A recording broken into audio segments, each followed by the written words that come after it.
Good day everyone! Ang tutorial natin today, how to activate dormant account. Ito po ay sinuggest na ating viewers. Shout out po kay Emil Dadul. Ang sabi niya po, tutorial naman po na reactivate ng dormant account sa video po. And from JCM, sabi niya, paano 5 years ko nang di nahulugan? Hindi ko alam kung active pa yung account ko ng BDO. Ngayon po, ano po ba pinagkaiba ng dormant account sa inactive account? Ang inactive account po, ito po yung 1 year kang hindi nagkaroon ng financial activity. Katulad po ng cheque transaction, cash deposit, cash withdrawal, outward bill, etc. Ngayon, pag nadagdagan pa po ng another 1 year, dito na po maka-classified as dormant account ang inyong account. Ngayon, paano po ba ma-reactivate ang inyong inactive account? Simply make withdrawal transaction or any internet banking activity.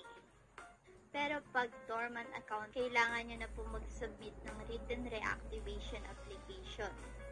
Saka yung tinatawag na KYC, Know Your Customer. So, kailangan nyo po ng proof identification na sa inyo nga po yung account na yun. So, ang mga example po na kakailanganin nyo po ay ID, driving license, passport, etc. Pag hindi nyo po sinaayos yung dormant account nyo, ang mangyayari po dun is pagkakaroon po kayo ng monthly dormancy fee. So, hanggang maubos po yung laman ng inyong account. Pero pag hindi po naubos, halimbawa 3 to 5 years na, kakaroon po kayo ng final warning galing sa inyong bank. Pag hindi nyo pa rin po na-asikaso, ang mangyayari po dun is, yung bank ay required na silang i-turn over from inactive account to the state treasury. Ngayon ay bibigyan ko po kayo ng sample written reactivation application letter po na pwede nyo pong ipasa sa inyong bangko. Medyo baguhin nyo na lang po yung reasoning.